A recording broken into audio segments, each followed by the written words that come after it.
Paz a todos aqueles que estão conosco. Agora ao vivo estamos aqui para começar mais um debate na Musical. Esse programa que já faz história na cidade de São Paulo e por que não dizer em todo o Brasil. E hoje você tem a dificuldade de ter a mim como apresentador. Eu já sinto aqui a falta do meu amigo, do meu irmão, pastor César Cavalcante. E realmente faz muita falta o pastor César, mas eu estou aqui com muita alegria para trazer para vocês mais um programa de debates, onde nós vamos tratar de um assunto que para mim é muito importante. O arbítrio do homem pode influenciar na salvação? Essa pergunta que você pode responder, pode ou não, sim ou não.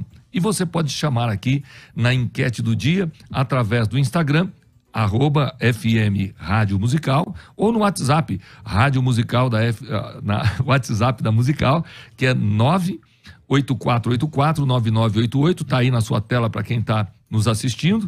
Não esqueça do 11 984849988, e você pode fazer aqui a sua participação também, mandar o seu áudio, participar desse programa que é feito para todos vocês terem também condições de participar. Então, ao vivo sempre é mais pesado, não é gravado, é ao vivaço aqui, nós vamos juntos, e eu tenho a honra de receber aqui como convidados para tratar do assunto, o arbítrio do homem pode influenciar na salvação, pastor Elias Soares, um amigo de muitos anos, que eu tenho o prazer de chamar de amigo. Ele é pastor da Igreja Assembleia de Deus, Ministério do Ipiranga, autor e escritor de 7 livros, ele divulga os seus trabalhos através das mídias sociais, e você já pode, naturalmente, já anotar aí, pastor PR Elias Soares Oficial. Ele é consultor teológico e atende diariamente na sua livraria, que é conhecida por muita gente, livraria do pastor Elias. Pastor Elias Soares, paz do Senhor.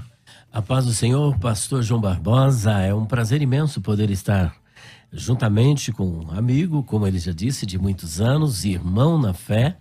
Já estivemos na igreja dele há muito tempo atrás, quando ele tinha lá o programa de TV, né? Exatamente. E hoje estamos tendo esse privilégio de poder participar aqui desta programação maravilhosa. Já quero de imediato mandar um beijo para minha esposa, irmã Débora Soares, para minha filha Miguel Soares, para o Davi e para todos os nossos amigos e irmãos do canal PR Elias Soares Oficial no YouTube.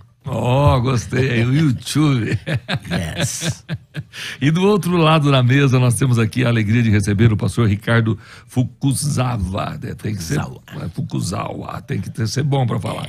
É ministro da Igreja Presbiteriana do Brasil, a nossa querida IPB, e atualmente pastoreia a primeira igreja presbiteriana em Itaquá.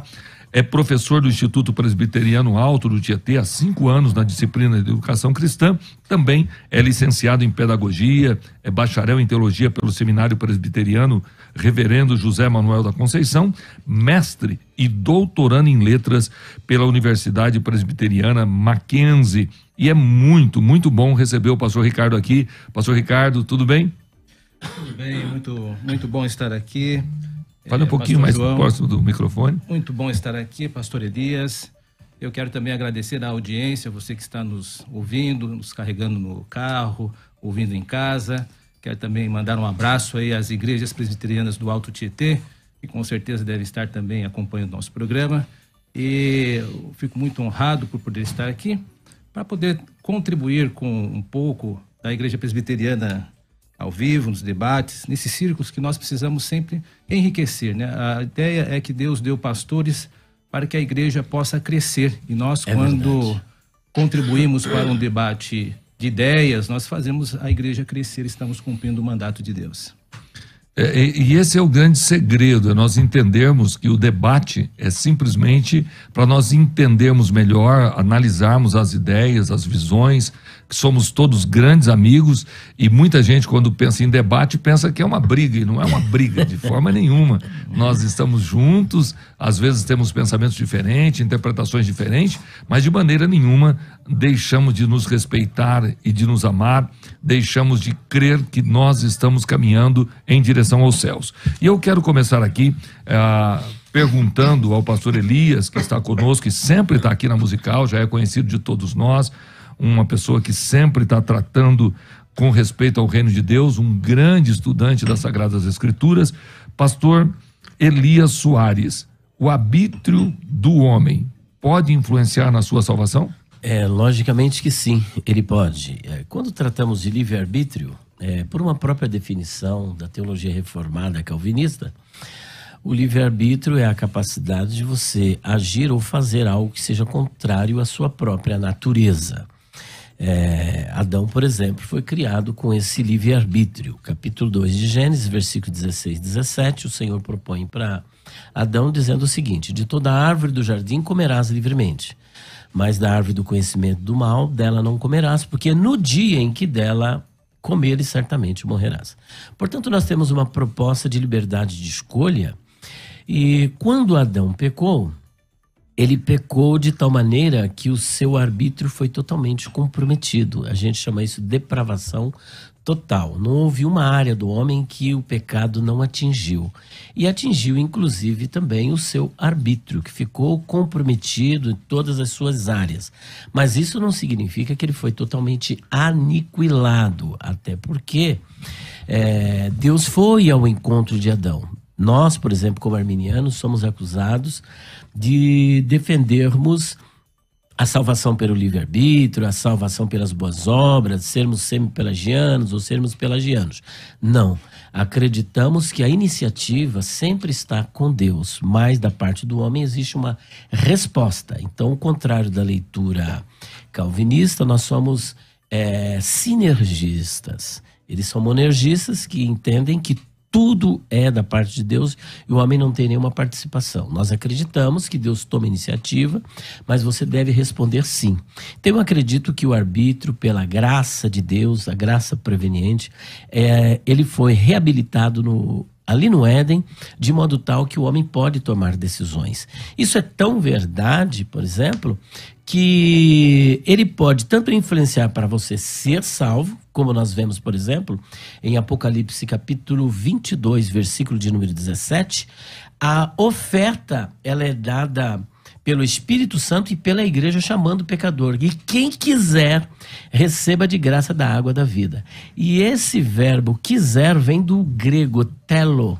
E telo significa determinar, designar, escolher, e está na voz ativa, de modo tal que a pessoa não sofre influência externa, mas ele toma suas próprias decisões. E ele também pode influenciar na perda da salvação, não somente para você receber a salvação, como para você perder a salvação. E a prova disso é Judas Iscariotes, que era salvo e depois perdeu a salvação por conta do seu livre-arbítrio. Não porque Deus quis, não porque Deus determinou, mas porque ele mesmo tomou essa decisão de perder a sua salvação.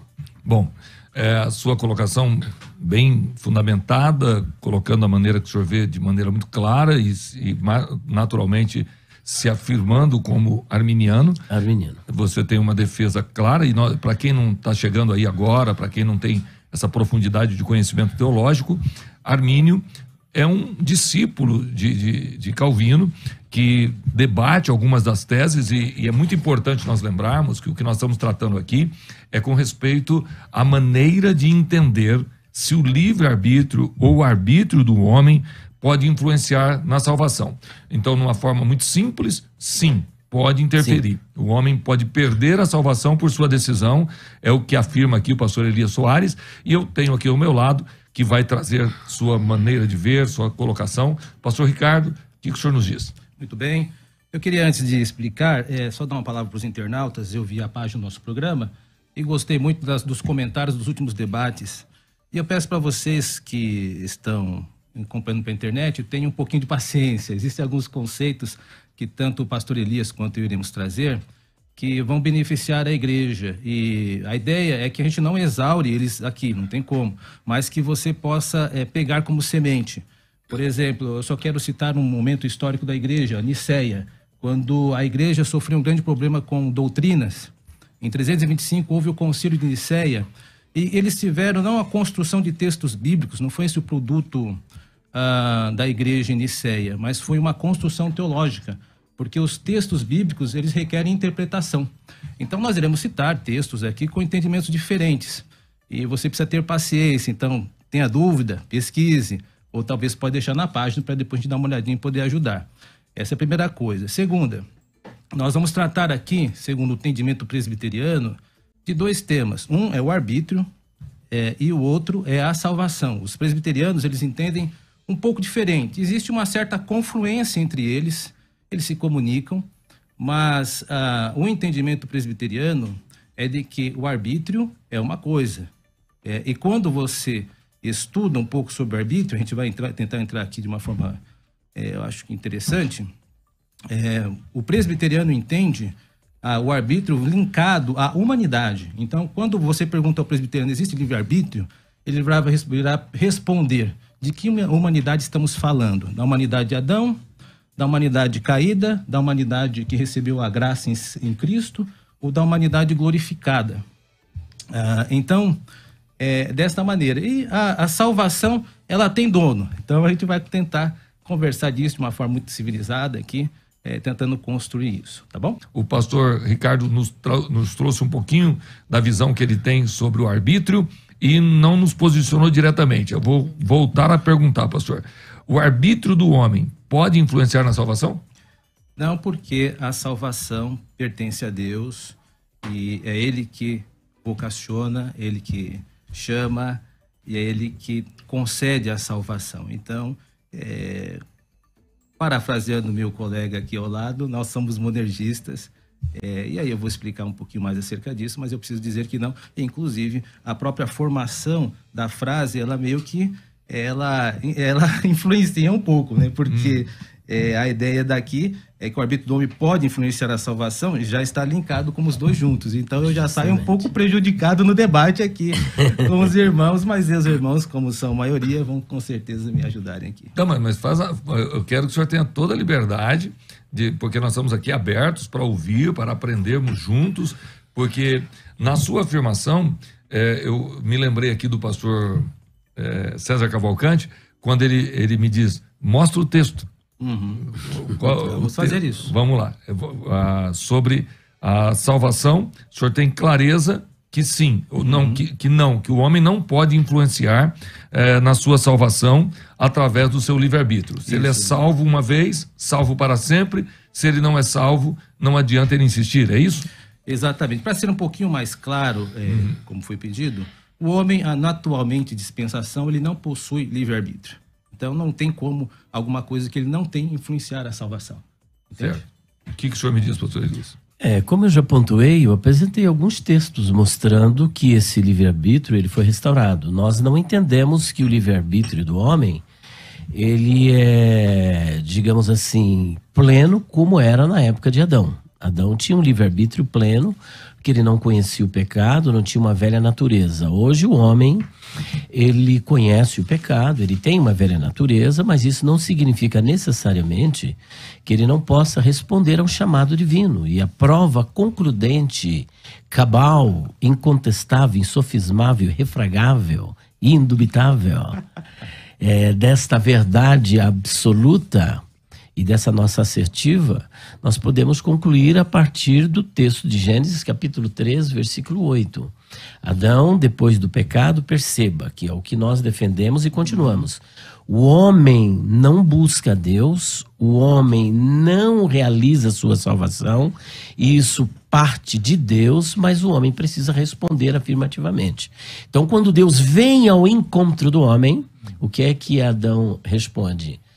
Ele responde positivamente. Eu ouvi a tua voz soar no jardim.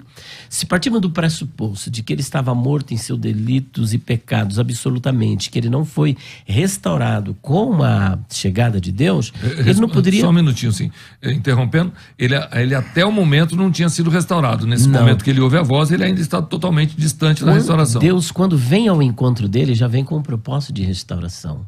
E Deus o chama. E quando ele chama... Adão entende que é Deus, reconhece a voz de Deus. Segundo ponto que eu queria focar é que Caim, ele é fruto desse relacionamento de Adão e Eva já pós-pecado, né? Depois do pecado. E é curioso que quando Deus... eles propõem em oferecer um sacrifício para Deus, a Bíblia diz que Deus aceitou Abel e a sua oferta, porém Caim e a sua oferta ele rejeitou, porque E não vamos entrar nessa discussão, né? Do porquê ou não de Deus haver rejeitado um ou outro. Mas o fato é que Deus se encontra com Caim e diz: Caim, por que você está carrancudo? Por que descaiu o teu semblante? Se fizeres o bem, não é certo que você serás aceito? Eu quero atentar para a palavra hebraica que aparece aqui no texto de Gênesis, capítulo 4, versículo 7, que é Yatav. Yatav significa fazer bem, fazer o que é bom, que vem de Tov, Tov é bom. Yatav é fazer bem. A segunda palavra que ele diz é o seguinte: olha, o pecado jaz à porta, mas a ti compete dominá-lo. E esse dominar, nós anotamos aqui, olha, dominarás, do hebraico é mashal. E mashal significa domínio, governo, exercer domínio. A pergunta que fica é: será que Deus brincou com Caim? Será que Caim, então, não tinha liberdade de escolha, de fazer o bem, de dominar o seu ímpeto? Porque Deus afirma que ele tinha essa possibilidade. E agora, quando nós dissemos que ele não tinha essa liberdade, parece-me que nós nos confrontamos com a verdade divina, com aquilo que Deus disse. E é bom lembrar que seja Deus verdadeiro e todo homem mentiroso. Portanto, há liberdade da parte do homem, sim. Apocalipse capítulo 22, versículo 17.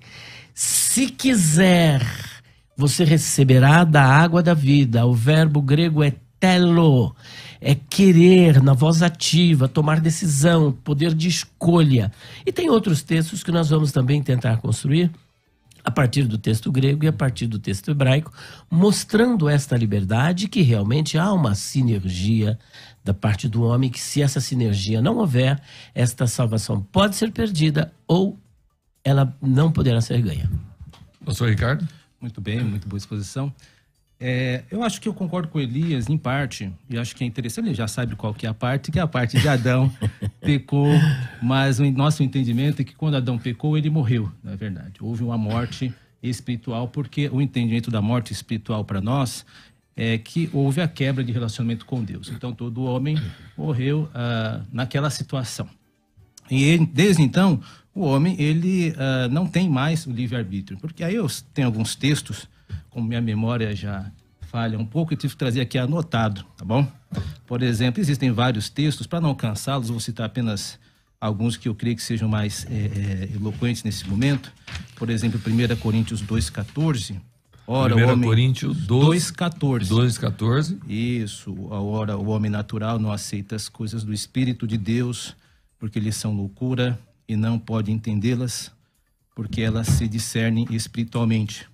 E o clássico Efésios 2,5, e estando nós mortos em nossos delitos, nos deu vida juntamente com Cristo. Então todos nós morremos em Adão, quando ele, como nosso representante, eu sou um aliancista também, além de modelista, federal, ele cometeu esse pecado e infelizmente com ele todos nós herdamos tanto a morte quanto a culpa, né? Nós tivemos uma dupla herança aí. Morte espiritual, porque nós estamos separados de Deus, e culpa, porque Deus nos vê legalmente com isso. Então, por isso, esses são os textos bíblicos da questão da morte. Agora, nós entendemos que não há condições do homem responder a Deus. É Deus que precisa dar a salvação. E aí eu entro com textos clássicos, por exemplo, Jonas 2,9, a Deus pertence a salvação. Então, a salvação é da economia de Deus, não é da nossa economia. Assim também como Apocalipse, um texto belíssimo, Apocalipse capítulo 7, verso 10, que diz que a salvação, mais assim, ao nosso Deus que se assenta no trono e ao Cordeiro pertence a salvação.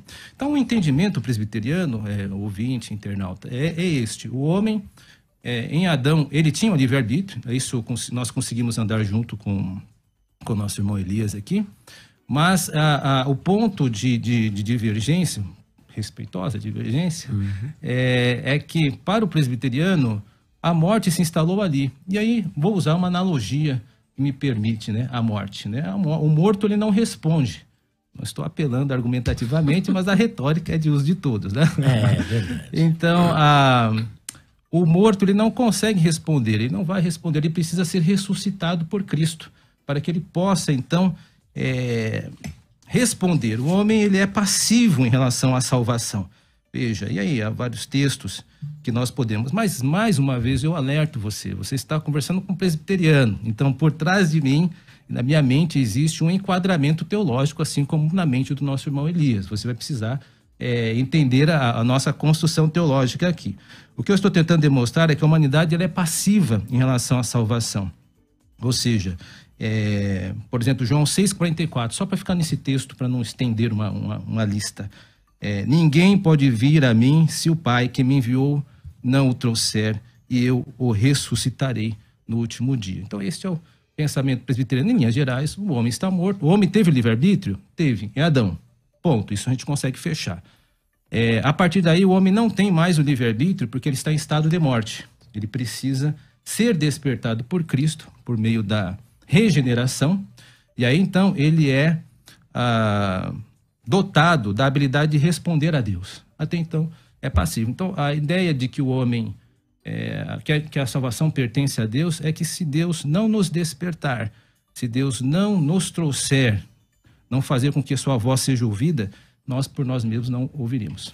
E é importante ressaltar aqui que o pastor Ricardo falou algumas vezes que ele é presbiteriano, mas essa não é uma corrente teológica somente da presbiteriana, certo, pastor Ricardo? Eu falo assim porque eu estou no meu quintal, né? É mais fácil falar isso, porque se eu puxar toda a cristandade, eu vou sair perdendo, né? Porque você tem a teologia luterana, você tem a teologia arminiana, você tem a teologia... Tem inúmeras teologias, né? Quando alguém pergunta, você é teólogo? Eu sou teólogo formado pela igreja presbiteriana, porque assim fica mais fácil até para a pessoa rastrear. Por exemplo, eu sei que os irmãos são sábios, sabem que eu estou falando por detrás de mim uma confissão, que é a confissão de Westminster, junto com seus símbolos de fé. E eu, como ministro presbiteriano, eu estou aliado a esse entendimento, que é de domínio público, né? Se você quiser conhecer um pouquinho mais acerca disso, você precisa ir nos símbolos de fé. Todo pastor presbiteriano coerente precisa respeitar os símbolos de fé. Então eu estou fazendo simplesmente um eco. Por isso que eu estou me reportando à presbiteriana, não por uma questão de altivez e arrogância, não é isso. Não. É mais para poder situar vocês, né? Como os presbiterianos, existem alguns batistas e mesmo outras linhas de pensamento podem, vez por outra, resvalar em alguns conceitos. Por exemplo, o pastor Elias comentou algo que, em parte, nós andamos, até Adão. Depois dali que nós divergimos um pouco. Muito bem, nós estávamos falando sobre a questão do homem estar morto em seus delitos e pecados. Isso é uma verdade, nós concordamos com isso, que o morto realmente não responde, mas no início da nossa fala, logo no início do programa, nós dissemos que Deus foi ao encontro de Adão. Então não é o homem, já respondendo inclusive a sua pergunta, pastor, não é o homem que escolhe a Deus, é Deus que escolhe o homem. Então é Deus que busca o homem. É Deus que busca. E Deus, na verdade, o que ele disse? Que Deus amou o mundo de tal maneira que deu seu Filho unigênito para que todo aquele que nele crê não pereça, mas tenha vida eterna. Então veja que nós temos uma visão de uma expiação ilimitada. Então Deus escolhe em que sentido? Escolhe todo mundo. Agora, vai o homem, nessa sinergia, responder positivamente ao apelo. Então Deus, ele restaura a humanidade, o arbítrio, para que ele possa tomar escolha lá no Éden. Quando nós dissemos, por exemplo, que a salvação pertence a Deus, é claro, o homem não pode salvar-se a si próprio. O homem não tem essa capacidade de se auto-salvar. Quem salva é Deus. Pela graça sois salvos, por meio da fé. Isto não vem de vós, é dom de Deus. Isso aí todo arminiano diz isso. Só que existe a sinergia, e é o que nós enfatizamos, por exemplo, em Deuteronômio, capítulo 30, versículo de número 19, ali existe um verbo hebraico que é bahar. Bahar é escolher. Olha, está diante de vocês a vida e a morte, a bênção e a maldição. No caso de Josué, capítulo 24, versículo 15, o mesmo verbo aparece, Deus dando a oportunidade para o homem escolher. Ele ainda diz, escolha a vida. Em Apocalipse, como nós já apresentamos, capítulo 22, versículo 17, e quem quiser, e repetimos, o verbo ali é telo, martelo é escolha, é uma iniciativa que parte do homem, está na voz ativa. É ele que toma iniciativa, é designar, escolha, determinar, querer em voz ativa, determinar por minha própria vontade. Portanto, a prova concludente de que realmente o homem, o livre-arbítrio, ele influi na salvação, é que Judas era salvo e perdeu a salvação. Pastor Ricardo Fukuzawa. Eu gostei, e só para pontuar os nossos ouvintes, aqueles que são mais leigos, o que seria sinergia, né, que foi usado várias vezes, eu abri aqui o dicionário, é a ação, o esforço simultâneos, cooperação, coesão, trabalho ou operação associadas. Então, a afirmação do pastor, de uma maneira mais simples, é a salvação a Deus e o homem respondendo sim, e Deus o chamando e ele aceitando. E aqui está o pastor Ricardo para fazer as suas colocações. Então, eu queria fazer uma citação da Cleide. É Cleide Sampaio que falou, né? Mandou uma mensagem. Ela comentou alguma coisa sobre a predestinação dos eleitos ou daqueles que são salvos, né? A Cleide e quem nos ouve, né? A predestinação, ela é um dos setores do decreto de Deus. Deus decretou na eternidade aqueles que seriam salvos e aqueles que seriam pré-ordenados para o inferno. De fato, Cleide, o presbiterianismo ele tem esta visão da predestinação. E com certeza Elias também crê na predestinação de forma diferente, é claro. Segundo a presciência de Deus. Porque a predestinação ela é um fator teológico. Agora, as linhas teológicas, elas vão tentar aí combinar os seus gradeamentos, né? Por exemplo, o nosso irmão Elias, na sua resposta, ele tem ciência disso, com certeza, um homem hábil aí, caminhou por temas que são caros, né? Que é a expiação limitada, ele falou ilimitada. Ele acredita que Jesus Cristo, deixa eu ver se eu estou traduzindo correto, me corrija em tempo, que Deus possibilitou a salvação de todos, isso, de né? todos. Isso. Por exemplo, se você perguntar para um presbiteriano, vai dizer que não, mas tem até um nome teológico, que é a expiação limitada. Nós temos esta diferença. Nós cremos que Deus, apenas aos escolhidos, aos eleitos, ele dará a salvação. Nós entendemos que a salvação não está disponível a todos, está disponível apenas aos eleitos que vão responder à vocação geral. O que é a vocação geral? Deus chama a todos. Aí nosso irmão Elias passou por vários textos. Deixa eu pegar só o texto de Mateus 11. Vinde a mim, vós todos que estáis cansados e oprimidos. É um chamado geral. O presbiteriano entende que Deus, de forma legítima, ele chama a todos. Mas aqueles que responderão são apenas os eleitos, né? Esta é uma pequena diferença. Então, nós presbiterianos convivemos com esse texto, com esse paradoxo, né? Nós aceitamos o paradoxo. Deus é honesto, é legítimo no seu chamado, mas quem vai responder é aqueles que ele habilita pelo seu espírito, né? Por exemplo, eu teria dificuldade em relação a Judas, porque Judas é uma figura bastante emblemática, ele foi designado para aquele papel, né? Ao mesmo tempo que Pedro, lá em Atos 2, diz, para isso Deus designou, segundo o desígnio, Judas entregou a Cristo. Em João 17, na oração sacerdotal, Jesus diz, eu defendi a todos, guardei todo mundo. Eu só não guardei Judas porque ele é o filho da perdição, para que se cumprissem as escrituras. Então outros personagens não foram privilegiados, né, com a questão da salvação, como Esaú, que foi odiado por Deus, né? Deus disse, eu odiei Esaú, por exemplo.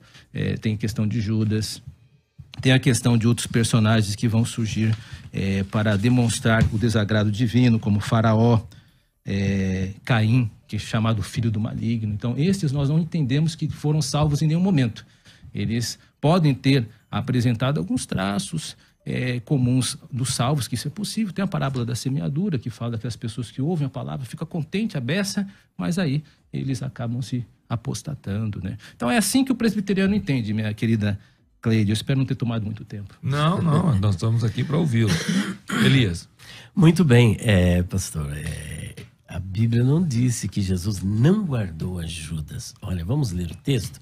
Acho que é muito interessante aqui. Perdoe-me de fazer esse contraponto. Por favor. é que a Bíblia deixa aqui uma posição diferente. Capítulo 17 de João, versículo de número 12. Olha aqui. Está escrito assim. Estando eu com eles no mundo, eles quem? Os 12. Certo? Estando eu com eles no mundo, ele está falando aqui a respeito dos 12. Eles no mundo, guardava-os, aqui ele não excetua Judas, em teu nome. Tenho guardado aqueles que tu me deste. E nenhum deles se perdeu, senão o filho da perdição, para que a escritura se cumprisse. Então ele não disse que não guardou Judas. Eu guardei todos que tu me deste. Por exemplo, Judas foi dado por Deus. Ele foi escolhido por Jesus. Isso o Dr. Valdir Carvalho Luz, que tinha uma obra publicada muito boa obra publicada pela editora Casa, né? Que é a editora saudosa presbiteriana, né? Hoje a Cultura Cristã. Ele tem um Novo Testamento interlinear onde ele trabalha esse verbo grego mostrando a sua escolha, a sua preferência, e que Jesus, depois de ter orado, estado com eles, e ele ainda diz em João 6,70, não escolhi eu vós os 12. Então veja que ele não faz essa acepção. Ele escolheu. O verbo ali é o mesmo, tanto para um quanto para outro, os 12. Não obstante, um de vós é um diabo. Aí alguns querem transformar, porque disse é um diabo, então ele era um predestinado ao inferno. Mas é interessante que o mesmo ele disse a Pedro. Quando Pedro disse a Jesus assim, Senhor, não permita que tal sofrimento te ocorra. Ele disse, para trás de mim, Satanás, falou para Pedro. Agora, o fato dele ter dito isso para Judas, transforma ele um filho do diabo e do inferno, então teria que transformar também Pedro, porque a mesma expressão foi dirigida a Pedro. Agora, é curioso que a expressão filho da perdição trata-se de um hebraísmo muito comum no pensamento hebraico. Por exemplo, alguém que andava na desobediência, filho da desobediência. Alguém que andava nas boas obras, filho da luz. Jesus, por exemplo, é chamado de filho de Davi, quando na verdade a distância entre Davi e Jesus é de 1000 anos, portanto trata-se de um hebraísmo. Que Judas era salvo, e aqui eu vou terminar a minha fala, e não dá nem para trabalhar essa questão do ódio de Esaú, que ódio aqui é outro, trata-se de outro hebraísmo. O odiar, o verbo aqui é missel. Missel é escolha, né? Preferir um em detrimento do outro para uma proposta de ficar na linha messiânica. Aqui não é soteriológica, não é eleição soteriológica, né? Eletiva, mas é uma eleição com o propósito de colocar alguém numa linha messiânica, como foi o caso de Jacó. E Faraó é discutível, dá um debate. Eu tenho um debate lá com um pastor presbiteriano também, na RIT. Agora eu quero finalizar com esse texto de Mateus 19, pastor Ricardo. Isso. Que diz assim, olha... que Pedro diz, então Pedro tomando a palavra, disse-lhe, em nome dos apóstolos, eis que nós deixamos tudo e te seguimos, que receberemos? E Jesus disse-lhes, em verdade vos digo, que vós, nós e vós, que me seguistes, e esse verbo aqui está no auristo, mostrando uma ação completa no passado. Quando na regeneração, na palingenesia, por ocasião do retorno glorioso de Jesus, vós que, olha só, vós que me seguis, quando na regeneração o Filho do Homem se assentar no trono da sua glória, também vos assentarei sobre 12 tronos para julgar as 12 tribos de Israel. Ora, para que Judas pudesse, para que essa promessa se cumprisse, Judas precisava estar presente e ser ressuscitado. Agora, por que ele não foi ressuscitado? Porque ele se perdeu. Porque ele se apostatou, como Pedro denuncia em Atos dos Apóstolos, capítulo 1, 16 e 25. Apostatando-se da fé, ele perde esse privilégio. Tanto é verdade que só houve uma outra eleição no colégio dos 12, porque Judas se perdeu, ele se apostatou. Depois, por exemplo, Tiago morreu e não houve um substituto, mas de Judas houve porque ele se perdeu e precisava de alguém para sentar num desses 12 tronos que Jesus prometeu. Então isso é prova, porque será que Jesus, sabendo que ele era um perdido, ainda ia prometer um trono para ele? Acontece que a promessa de Cristo, enquanto Judas estava salvo, a consideração era uma, depois que ele se perde, aí é outra. Onde desliga ele, Ricardo?